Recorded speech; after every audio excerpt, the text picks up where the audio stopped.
Non surgical treatment for thyroid nodules. Thyroid గ్రంథిలో కనుక కణుతున్నప్పుడు ఆపరేషన్ లేకుండా ట్రీట్మెంట్ ఏమైనా ఉన్నాయా దాని గురించి డిస్కస్ చేద్దాము. ఇప్పుడు థైరాయిడ్ గ్రంథి అన్నది మన గొంతు మధ్యలో ఇట్లా సీతాకోక చిలుకలాగా ఉంటుందండి. దీనిలో ఒక పొరపాటున ఒక నాడ్యూల్స్ అంటే కణితిలాగా ఉన్నప్పుడు ట్రెడిషనల్ గా మనం ఆపరేషన్ చేసేవాళ్ళం. కానీ ఇప్పుడు ఆపరేషన్ లేకుండానే మనం ఒక మినిమలీ ఇన్వేసివ్ టెక్నిక్ అంటే రేడియో ఫ్రీక్వెన్సీ కానీ మైక్రోవేవ్ అబ్లేషన్ అంటాము. దీనిలో ఏం చేస్తామంటే అల్ట్రాసౌండ్ స్కాన్ లో చూసుకుంటూ ఈ నాడ్యూల్ లో ఈ నీడిల్ ని గైడ్ చేసి, చూడండి చిన్న నీడిల్ ఉంటుంది, పెయిన్ అన్నది ఉండదు, లోకల్ అనస్థీషియాలోనే చేస్తాము, మత్తు ఇవ్వాల్సిన అవసరం ఉండదు. ఇక్కడ మట్టు మద్దు పోరపడడానికి చిన్న ఇంజెక్షన్ చేసి ఈ నాడ్యూల్ ని మనం అల్ట్రాసౌండ్ స్కాన్ లో చూసుకుంటూ సిస్టమాటిక్ గా ఈ నాడ్యూల్ అంతా బర్న్ చేస్తాము. 60 నుంచి 70 డిగ్రీ సెంటిగ్రేడ్ కి మనం టెంపరేచర్ రేస్ చేస్తే ఈ నాడ్యూల్ చనిపోతుంది. చనిపోవటం కాకుండా ఆ నాడ్యూల్ మన బాడీని అబ్జర్వ్ చేసుకొని నాడ్యూల్ అన్నది చిన్నగా ఉంటే డిసపియర్ అవుతుంది, పెద్దగా ఉంటే ఆ సైజ్ ఆల్మోస్ట్ 70-80% తగ్గిపోయి మిగతాది ఏదన్నా ఉందో అది స్కార్ టిష్యూ లాగా మిగిలిపోతుంది. సో దీంతో మనకి అడ్వాంటేజ్ ఏంటంటే ఆపరేషన్ అవసరం పడదు. రెండోది థైరాయిడ్ గ్లాండ్ మనం రీటైన్ చేసుకుంటాము.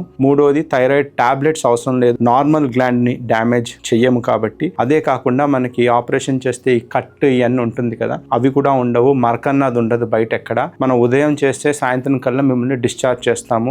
నెక్స్ట్ 1 or 2 days లో మీరు మీ రెగ్యులర్ యాక్టివిటీస్ అన్ని చేసుకోవచ్చు. కానీ ఇది అందరికీ చేయొచ్చా? కాదు, అందరికీ చేయడానికి కుదరదండి. ఏ నాడ్యూల్స్ అయితే బినైన్ అంటే నాన్ క్యాన్సరస్ గా ఉంటాయో ఆ వాటికి. అదే కాకుండా మనకి సూది పరీక్షలో కూడా 2 సూది పరీక్షలు అనుమానం లేకుండా FNAC లో కేటగిరీ 2 అని రావాలి. ఈ పేషెంట్స్ కి ఈ ప్రొసీజర్స్ సూటబుల్ అండి. Thank you.